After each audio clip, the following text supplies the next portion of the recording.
Okay, great. So we have Dr. Alison Garza on the line. She's a family physician and a member of the Texas Emergency Medical Task Force. So right now, the COVID-19 obviously is a huge pandemic. We can call it that at this point, can we? Absolutely, yes. So, classified by I'm sorry, go ahead. It's been classified as a pandemic by both the World Health Organization and the CDC. Okay, so what exactly are you looking for when people come in with either flu-like symptoms or something like that? So the number one thing we're looking for is any recent travel history, and I don't mean to China and Iran and South Korea. We really don't even include that anymore. It's travel history in the United States now because we know there's community spread.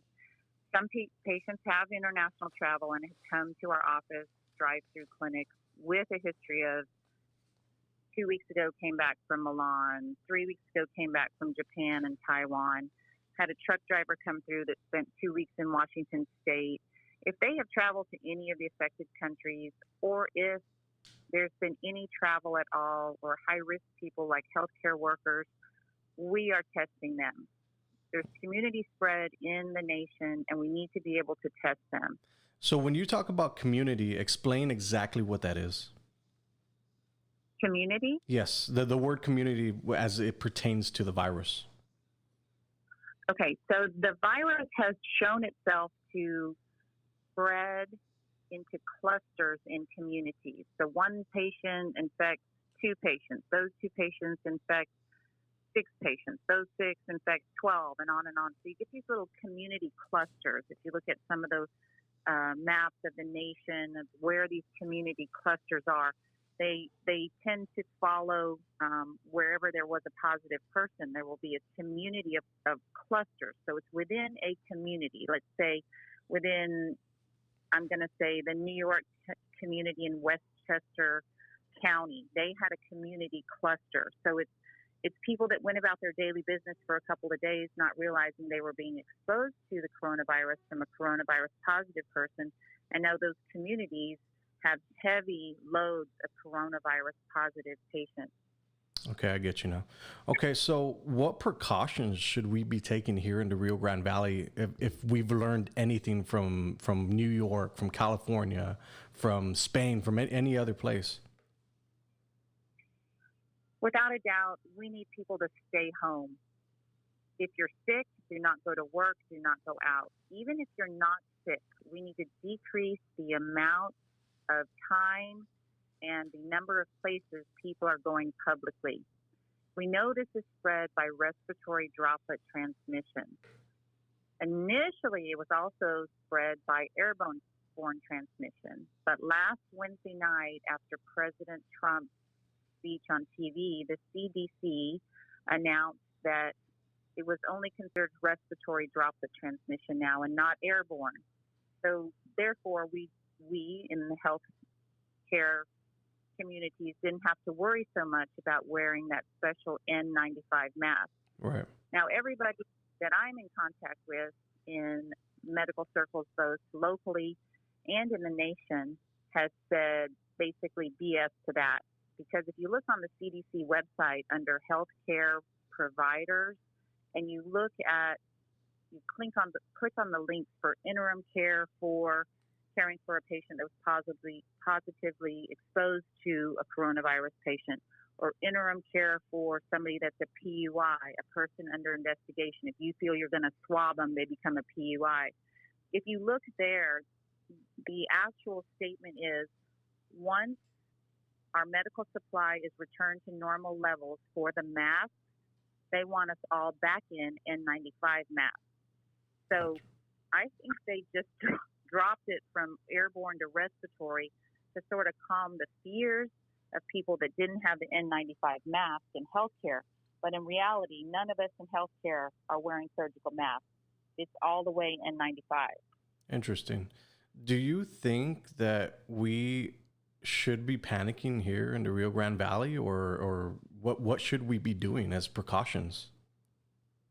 I don't think we should be panicking at all, but I think everyone should do their part to stay home as much as possible. Do not have your friends over for a game night or a barbecue. Do not let your kids go on a play date with another family's child. Do not go to the movies. Don't go to the restaurants. Don't go to the bars. Cook inside your house. Play board games. Stay inside as much as possible. Right now, as far as we know, we have little or no transmission here in the Rio Grande Valley as far as positive confirmed cases. I've got about 23 cases that I have tested, and I've only received results for 5. I was one of the first to start testing here on Thursday morning in the Rio Grande Valley, and so we really don't know how much of it is in our community right now, because we're a community of a lot of travelers. Right. The Rio Grande Valley has a lot of travelers. Most recently, what I'm seeing is a lot of people that just came back from Las Vegas recently. I had a couple this morning that just came back from New Orleans. Well, New Orleans had 6 or 7 positive cases this weekend, and they shut down Bourbon Street. So we need to protect ourselves, our community, by not spreading it in our community. We don't want it in our community. So we want you to stay home. There's a hashtag trending called Flatten the Curve. This is coming from physicians, virologists, immunologists, and epidemiologists all over the nation that are saying, stay home. We've been saying this for 10 days now. Stay home. Wash your hands. Do not go out in public. We're trying to flatten the curve so that our healthcare system does not get overwhelmed by the exponentially greater cases that are happening every day, not only in Italy and in Spain and France, but here in the U.S. We're following an exponential rise as well. So we want everybody to stay home. And I'm not meaning never go out of your house. You can go out, you can walk, you can jog, you can run, you can go in your yard, but we don't want you interacting with people. We don't want you in large groups, as of last night, more than 10 people. If you can avoid that at all, that's even better. If your group size is less than 10 and it's just 2 people, even better. We have to encourage aggressive hand hygiene, washing your hands with soap and water every time you come in and out of your house, taking your clothes off if you've gone somewhere public when you come in the house, and immediately putting them in the washing machine. We know the COVID-19 virus is susceptible to laundering, that it does get rid of it. Cough etiquette, respiratory etiquette. For a while, for flu, we say cough into your elbow. Well, we're not recommending that with coronavirus right now, because you cough into your elbow and all the respiratory particles are all over your clothes and your elbow.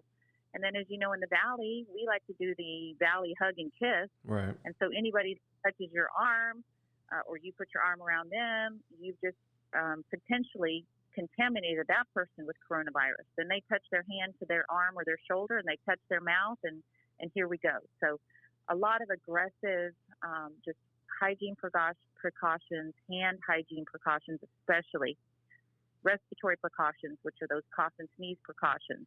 We'd rather have you cough and sneeze in a tissue and then dispose of the tissue in a closed garbage bag. Gotcha. Okay. Then do the cough. When you talk about your testing for the coronavirus, what does that look like, the difference between that and then the regular flu? And the regular flu, clinically, what does it look like? Yeah, like what exactly are you doing during the tests to test people for coronavirus?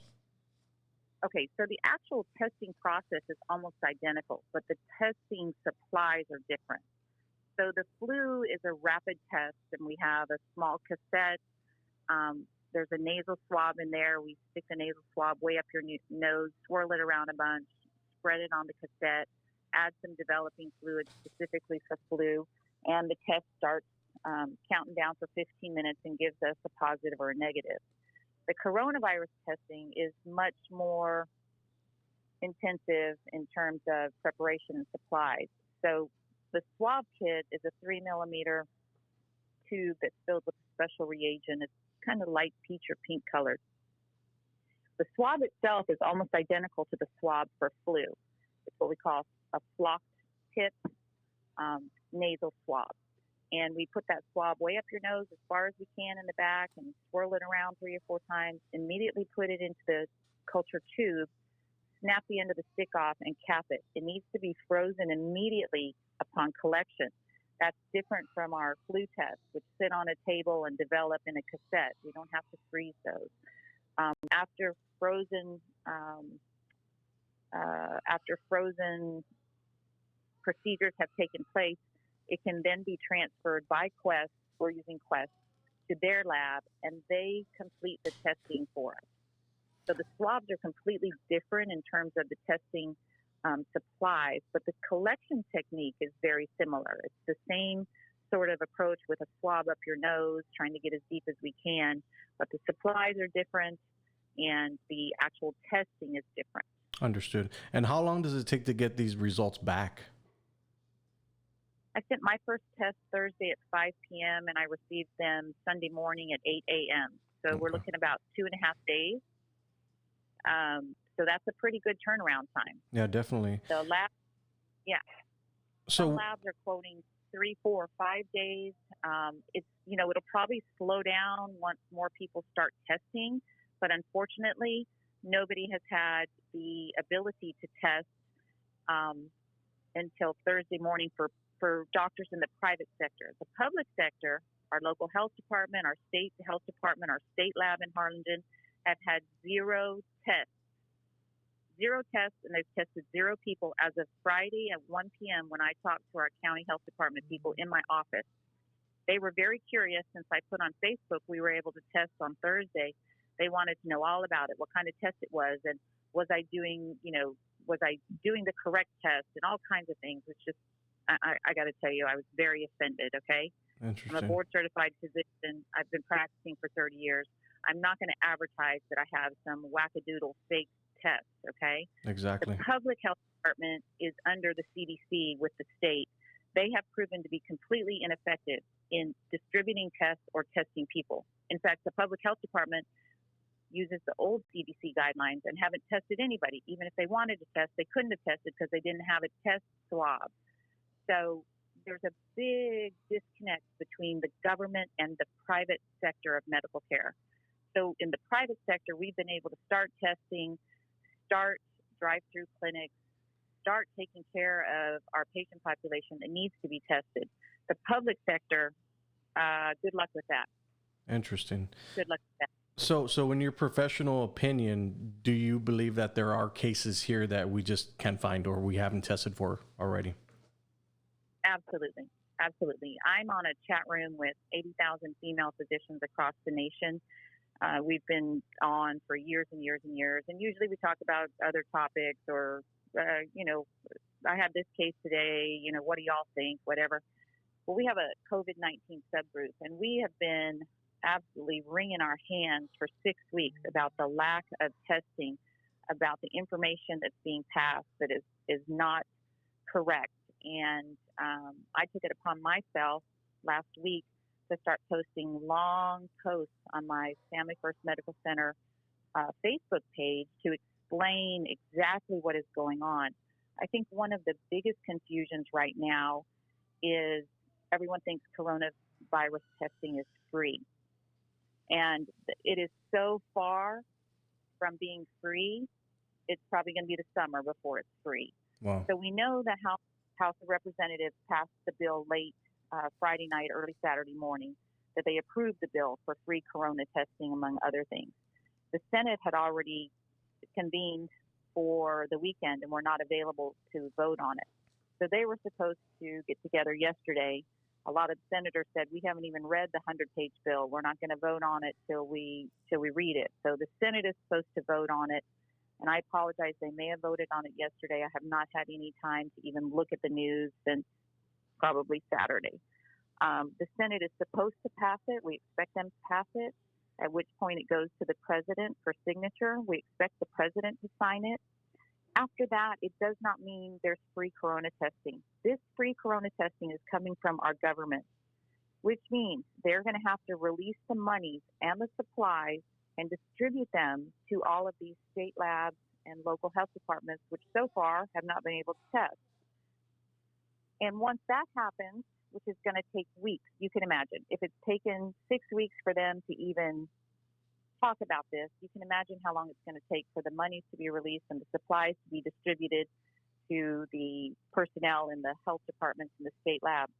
One of the things the president said that is very concerning to us female physicians across the nation is that Walmart, Target, CVS, whoever is going to be doing drive-through testing. We're all wondering exactly who is going to be doing that testing, because the Walmart employees aren't trained for personal protective equipment donning, taking it on and off. They're not trained to do nasal swabs. So who's going to be actually utilizing the so-called tests that are going to be available from the government to do these drive-through tests? Are the Walmart employees or the Target employees going to be doing this? This is something that there's a lot of holes in what the government is saying. So our expectation is probably more than 4 weeks before this can even be implemented in the United States, because we don't know what workforce they're going to put there in personal protective equipment, which is short. We know, and I'm telling you, my 80,000 female physicians across the nation, more than 75% of them say, I can't test because I don't have PPE. I'm out of PPE. I don't have gowns. I don't have masks. I don't have goggles. So most of the nation is crippled in the private sector also because we don't have enough personal protective equipment, PPE. So I really want to push that home that, the government test that is coming, yes, it's going to be free. The private labs that have rolled their tests out as of last week, that's Quest, LabCorp, Mayo Clinic, I've heard of a couple of others, those aren't free tests. And I spoke to somebody from Quest yesterday, and I said, okay, when this does become law, is this going to be a free test? He said, absolutely not. We're a private lab. He said the government can do their free testing, but we've been given the green light since, 10 days ago to develop our own tests. And he said, ours aren't free. It's the private lab, your private practice, it's private patients, it's private insurance. So, I really took a social beating on my office Facebook page the first day I posted that we had tests. I had patients accusing me of being a fraud, a liar, people saying I should lose my license. They were going to report me. The county health department actually posted a nasty remark on my Facebook page. It's been hideous. But you know what? I don't care. I'm here to do a job for my patients, and I'm going to do what's right. I got the test. I'm running the test, and I'm getting results. So I don't care what they did to me on social media. I completely commend you for that. What would it cost right now if somebody were to go into your clinic right now and want to get a test for the coronavirus? So the test itself, we're not collecting money at all. We send it to Quest Lab with their insurance information, and Quest Lab is going to bill their insurance. Okay. We don't collect for the test at all. Now, if you come to my clinic, we can't just test everyone. We have to make sure, one of the things that the expanded CDC guidelines says is that physicians at their discretion can test patients that don't meet the strict guidelines. So for that, they're telling us to rule out other reasons why the patient might have a fever and cough, which right now is flu because it's flu season still. Mm-hmm. So we have to, at the very least, rule out flu, which means an office visit because we're evaluating you, we're taking your vital signs, we're doing, a swab on you, a nasal flu swab on you, and then the physician is making the determination of whether you should get a COVID-19 swab. So we charge an office visit, which for most people is going to be an office copay, but we are not charging for the coronavirus testing. We circle it, and it's called a send-out lab, and it goes to Quest. They will be billing the patient's insurance.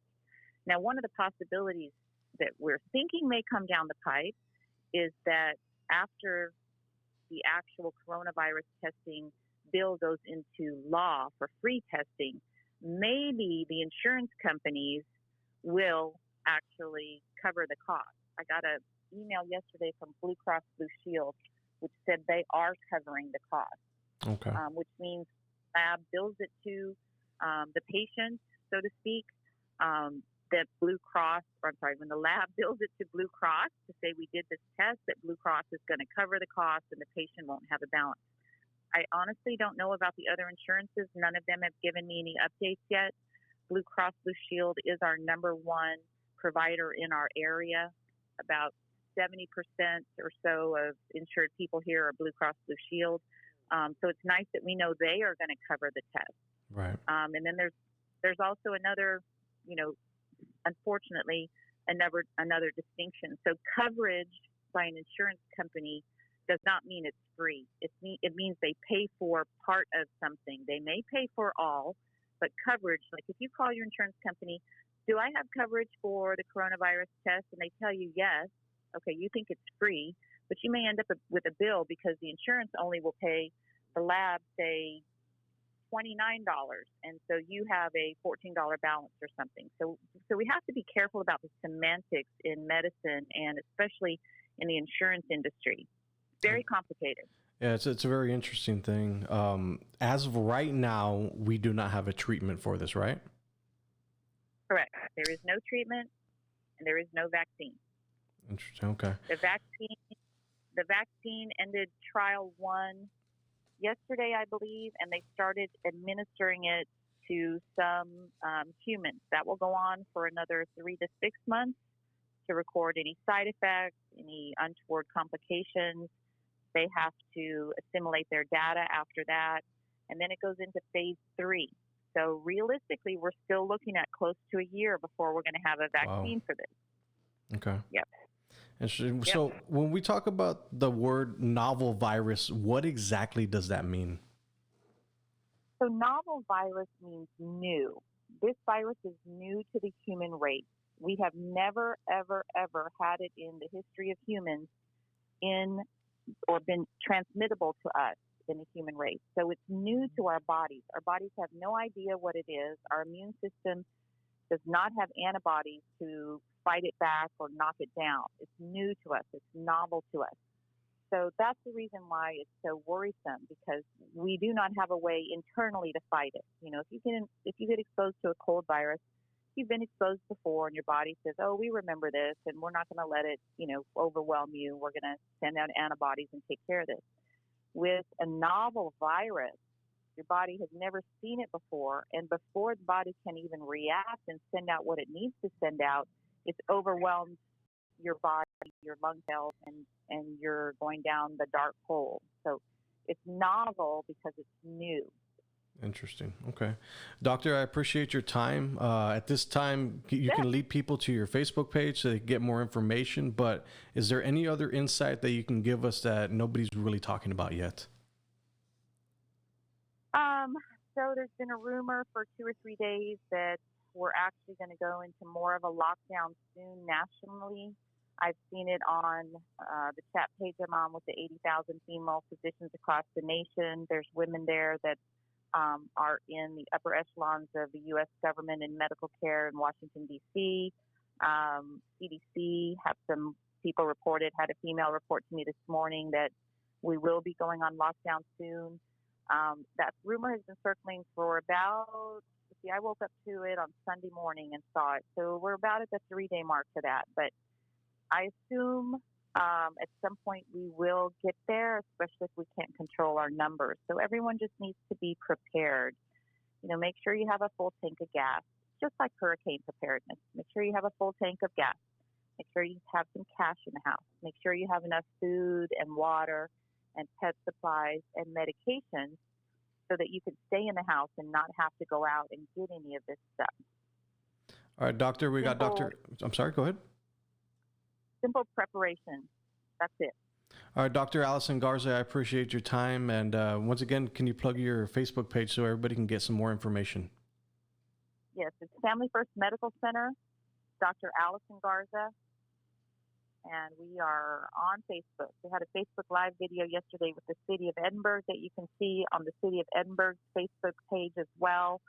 But I've posted 3 or 4 very, very long updates since last week about everything I know. I'm trying to keep everyone up to date so we can educate our community and make sure that we keep this out of our community, or at least if it's here, we keep it contained. Great, Doctor. I appreciate your time. All right. Great talking to you. Call me again if you need me. Definitely. Thank you.